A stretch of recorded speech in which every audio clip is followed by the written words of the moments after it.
জমাজমিকে কেন্দ্র করে চাচা ভাতিজার মধ্যে একটি সংঘর্ষ হয় এবং সংঘর্ষে দুইজন নিহত হয়।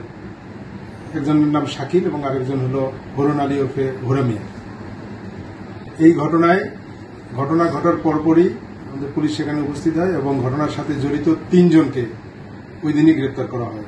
এবং ওই দিন যে গ্রেপ্তার হয়েছিল ওনার একজনের নাম হল শরীফা, একজনের নাম আরজিনা এবং একজনের নাম হল আসমা।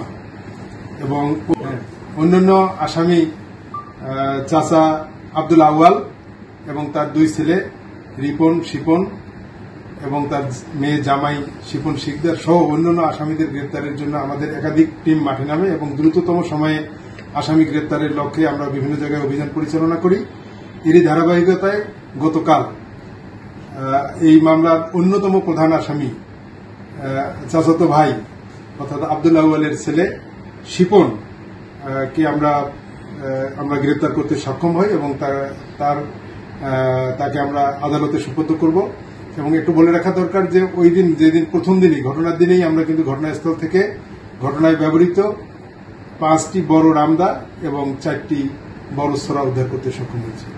আপনারা জানেন যে এই ঘটনায় কিন্তু ঘটনার দিনেই নিহত ভিকটিমের যে মা জোসনা বেগম বাদী হয়ে আমাদেরকে রায়পুরা থানায় একটা মামলা করেছেন 11 জনের নাম দিয়ে।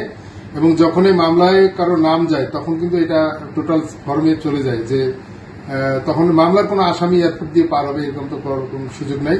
তারা এখন আর যাওয়ার কোনো সুযোগ তাদের নাই।